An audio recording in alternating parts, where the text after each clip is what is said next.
So last night we saw the penguins. That was really nice. Couldn't take photos, but I took a few anyway. Couldn't take videos, but I took a few anyway. And now woke up at 4:30 in the morning. It is 5:15 now, and I'm just heading down to the Shrine of Remembrance because today is ANZAC Day.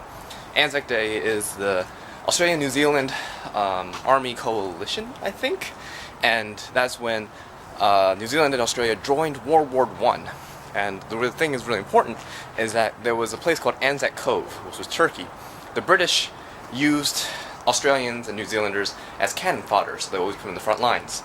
When they sent them down to Turkey, the commander who sent them to the wrong cove. So instead of sending them to like an easy point where they can beach and attack, they actually sent them to a fortification. And they were supposed to die in about like 6 minutes. But it ended up the Australians and New Zealanders stayed in that position for 6 months. And because of that, there's like a lot of pride that, you know, even if we get sent to the wrong place, we will hold out, we will do as best we can. It was a major loss, but the whole point was the principle that they will fight and they're not just cannon fodder. So heading down to the Shrine of Remembrance, it starts at 6 in the morning, so the dawn service. Hopefully I get there in time. Doing a lot of walking because I just don't feel like doing the tram system. It's not that expensive, I just don't feel like doing it. So, walking time.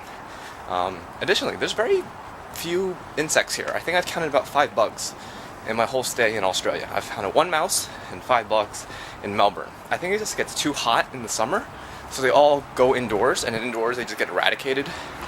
So there's really no like safe haven for bugs because there's no crickets, there's no fireflies, very few flies, no gnats.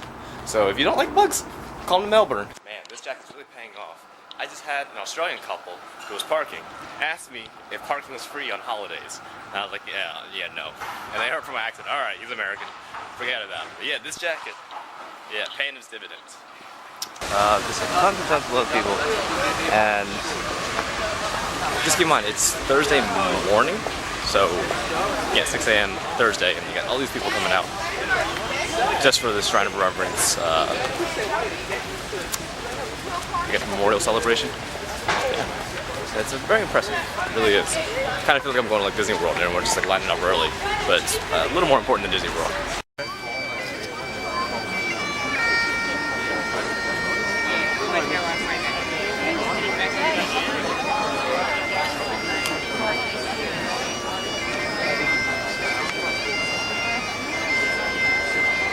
So we just finished the dawn service, and it was about 30 minutes. There was poem reading, there was a speech, there was a lot of singing. Some people were singing in the background throughout the crowd, but overall, yeah, so it's finished now.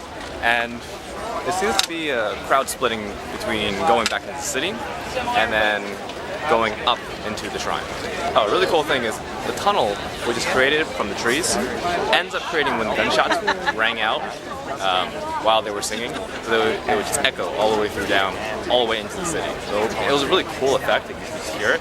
But the problem is when there was like music, bagpipe singing, bagpipe playing and singing, it echoed and it came back, so it kind of got garbled. But overall, it was a really nice service. Kind of make me think just like actually attending a American service one of these days. So we'll see. Additionally, it's a humongous turnout, so you can actually just see from the crowd. It really just spread on and on and on. I was really impressed that throughout the whole morning, no one had any electronics on, so it was completely pitch black. People were running into each other a little bit here and there before anyone got the night vision. But yeah, people didn't have their cell phones, people didn't have the cameras or videotapes running, so it was just very solemn. You know, actually quite respectful. Yeah. I'd like to wrap up.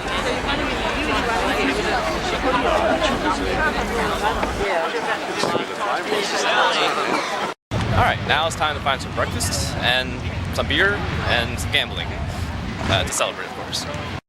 So for breakfast, I went to the train station and I picked up Tim Tams.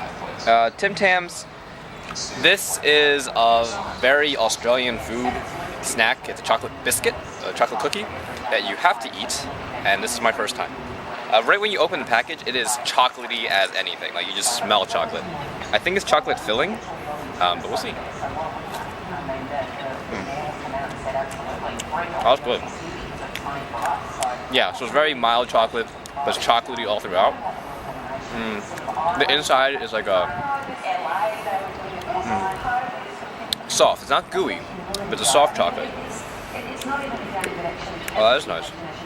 But the idea is you can dunk it and stuff. You can I don't know. They said like you can hollow it out or something, and then you can sip or suck like chocolate through it. I don't know. Maybe it's not a Tim Tam. Maybe it's something else.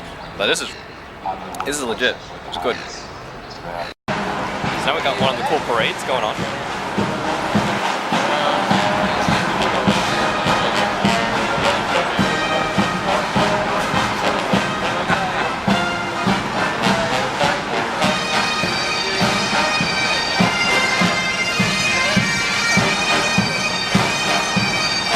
Got the major crowds down there.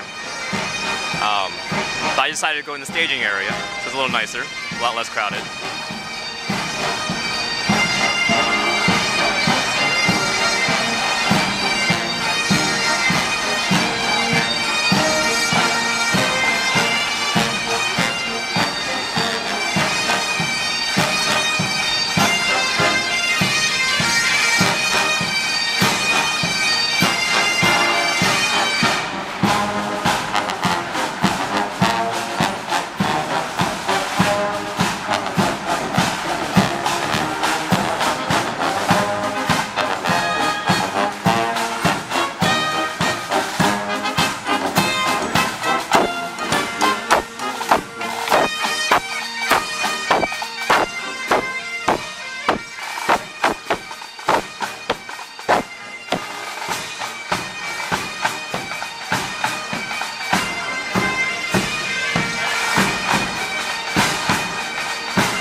Very good.